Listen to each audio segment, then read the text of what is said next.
Hello guys, मैं नीरज शर्मा आज आप लोगों के साथ एक हॉरर मूवी एक्सप्लेन करने वाला हूँ जिसका नाम है द रुइंस। दोस्तों, रुइंस का मतलब होता है तबाही या विनाश। ये एक सुपरनैचुरल हॉरर फिल्म है जिसे कार्टर स्मिथ ने डायरेक्ट किया है। 4 अप्रैल 2008 को इस मूवी को रिलीज़ किया गया। IMDb पे इसकी रेटिंग है 5.8 और रोटन टमेटोज पर इसे 48% लाइक किया गया है। दोस्तों, इस मूवी में कुछ नरबक्सी पौधे जो कि एक अंगूर की बेल की तरह दिखने वाले पौधे को दिखाया गया है जो खून पर जिंदा रहते हैं। मूवी में काफ़ी वॉयलेंस एंड डिस्टर्बिंग सीन हैं, तो इसीलिए मैं इस मूवी को देखने के लिए बिल्कुल भी रिकमेंड नहीं करता हूँ।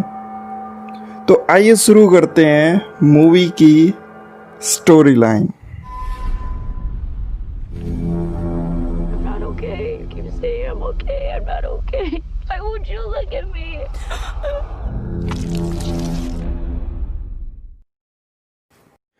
दो यंग अमेरिकन कपल जिनके नाम थे जेफ एंड एमी और एरिक एंड स्टेसी मैक्सिको में अपनी छुट्टियां एंजॉय कर रहे थे।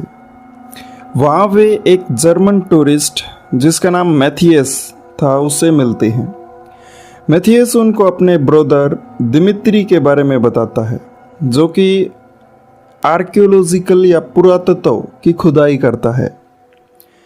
पिछले कुछ दिनों से उसका भाई लापता था, इसलिए वो अपने भाई को ढूंढने दूर किसी जंगल में जा रहा था और वो जगह मैप पर भी नहीं थी। मैथियस उन चारों फ्रेंड्स को भी अपने साथ जाने के लिए इनवाइट करता है। वो जगह मैप पर न होने से शुरू में गर्ल्स थोड़ा विरोध करती हैं कि वहाँ कोई भी रिस्क हो सकता है, क्या पता गवर्नमेंट ने अलाउ नहीं कर रखा होता। लेकिन उनके बॉयफ्रेंड्स एक रोमांचक सफर या फिर संस्कृति का ज्ञान का नाम देकर उनको मना लेते हैं। अगली सुबह जल्दी ही मैथियस और चारों फ्रेंड्स सफर के लिए तैयार होते हैं।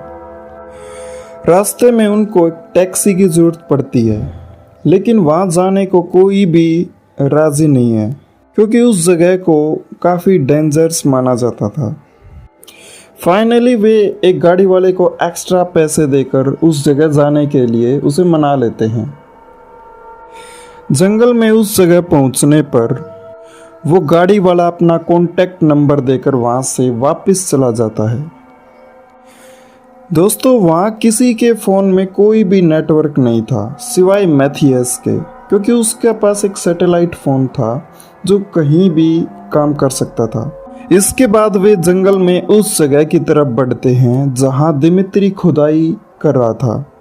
थोड़ी सी दूर जाने पर उन्हें वे खंडर मिल जाते हैं और बहुत ही खुश होते हैं, पिक्चर्स वगैरह लेते हैं।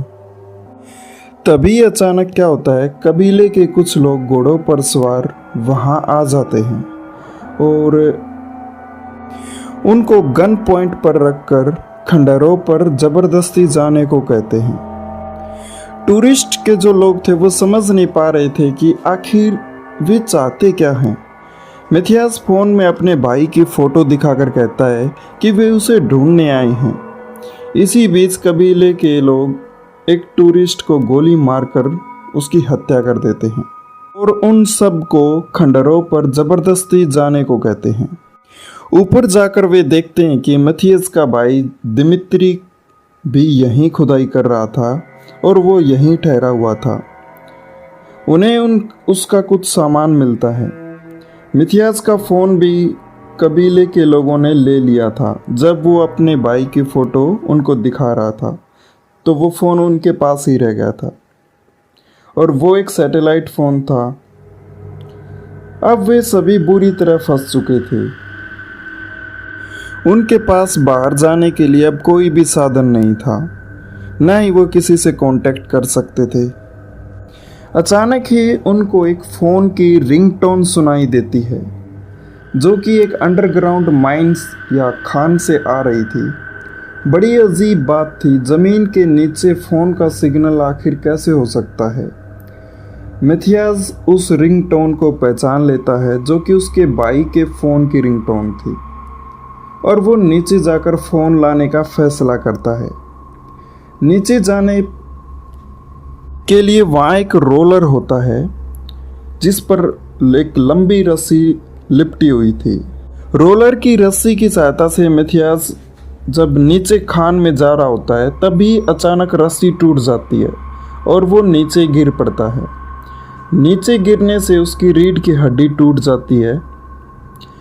इसके बाद स्टेसी पूरी तैयारी के साथ मैथियास की हेल्प करने नीचे जाती है, लेकिन रस्सी छोटी होने की वजह से वो छलांग लगाने की कोशिश करती है, लेकिन उसके घुटने में चोट लग जाती है। नीचे काफ़ी अंधेरा और बदबू आ रही होती है।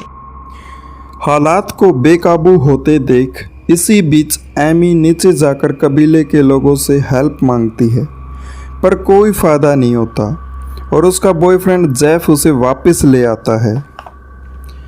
तभी वहाँ पर जो सामान था उसकी सहायता से एक स्ट्रेचर बनाया जाता है और स्टेसी और एमी मैथियास को स्ट्रेचर पर लिटाकर ऊपर ले आते हैं। थोड़ी देर बाद फिर से फ़ोन की रिंगटोन बजने लगती है। स्टेसी और एमी दोनों फिर से नीचे जाती हैं और जलती हुई लकड़ी से उस फ़ोन को ढूंढने की कोशिश करती हैं। नीचे जाने पर उनको दिमित्री की डेड बॉडी और टूटा हुआ फ़ोन मिलता है। जब फ़ोन टूटा हुआ था तो फिर रिंगटोन कहाँ से आ रही थी?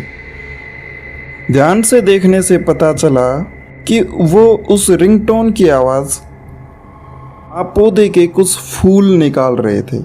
जब एमी उस फूल को टच करने की कोशिश करती है तो सारी की सारी जो वाइन्स या बेलें थी वो उन पर अटैक कर देती हैं। किसी तरह बचकर वे रस्सी से ऊपर आ जाती हैं और जेफ और एरिक को वो सारी कहानी बताती हैं। अगली सुबह उठकर वे क्या देखते हैं कि एक बेल स्टेसी के घुटने पर लगी चोट से उसके शरीर के अंदर घुस गई है।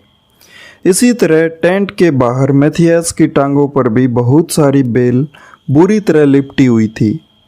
वे बेल उसके शरीर में काफ़ी अंदर तक घुस जाने पर जेफ, जो कि एक मेडिकल स्टूडेंट था, मैथियास की टांगें काटने का फैसला करता है ताकि इन्फेक्शन पूरे शरीर में ना फैले।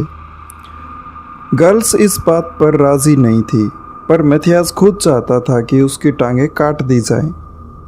जेफ और एरिक चाकू और गरम तवे की सहायता से मैथियास की टांगें काट देते हैं और कटी हुई टांगों को बेल घसीट कर ले जाती हैं। रात को बहुत ज़्यादा तनाव और दर्द से स्टेसी थोड़ी पागल होने लगती है और बात बात पर उनसे झगड़ा करती है। इसी बीच मैथियास के मुंह में बेल पूरी तरह घुस जाती है और उसकी जान चली जाती है। स्टेसी को भी महसूस होता है कि बेल अभी भी उसके शरीर के अंदर है और ये अंदर ही अंदर उग रही है। जब उसके फ्रेंड्स को पता चलता है तो जेफ चाकू से उसकी पीठ और उसकी टांग से बेल को निकाल देता है। बेल के निकाल देने के बाद भी स्टेसी को अपने शरीर में वो चलती हुई महसूस होती है, इसीलिए वो रात को चुपके से चाकू लेकर बेल को बाहर निकालने के लिए अपने ही शरीर को बुरी तरह से काट लेती है। उसके फ्रेंड्स सुबह टेंट से बाहर निकलकर उसको देखते हैं। तो दोस्तों, ये एक काफ़ी दिल दहला देने वाला सीन है, क्योंकि उसने बुरी तरह से अपना पूरा शरीर काट दिया होता है और खून से लथपथ स्टेसी उनके सामने खड़ी थी। जब उसका बॉयफ्रेंड एरिक उसको काटने से रोकता है तो गुस्से में वह उसके दिल पर चाकू मार देती है और वह वहीं मर जाता है। बेल उसकी डेड बॉडी को भी घसीट कर ले जाती हैं। इसके बाद स्टेसी अपने फ्रेंड से खुद को मारने की भीख मांगती है, क्योंकि अब उसकी हालत बहुत ही बुरी हो चुकी थी। जेफ उसी चाकू से स्टेसी को मार देता है।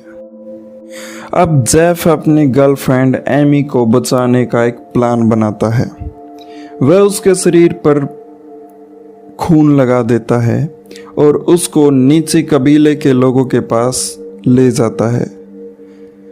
नीचे ले जाकर वो उसको ज़मीन पर लिटा देता है और जेफ अपनी बातों से कबीले के लोगों का ध्यान केंद्रित करता है। इसी बीच एमी वहाँ से भाग जाती है। जेफ को वहीं मार दिया जाता है और कबीले के लोग एमी का पीछा करते हैं। एमी को दिमित्री की जीप मिलती है और उस जीप से वो जंगल से भागकर बच निकलती है। लास्ट के सीन में हम देखते हैं कि एक और टूरिस्ट का ग्रुप वहाँ आता है और इसी तरह वह भी फंस जाता है। तो दोस्तों, ये थी द ड्यून्स मूवी की स्टोरी एक्सप्लेनेशन। अगर आपको मूवी की स्टोरी अच्छी लगी तो वीडियो को लाइक और चैनल को सब्सक्राइब करना ना भूलें। Thank you. Have a nice day.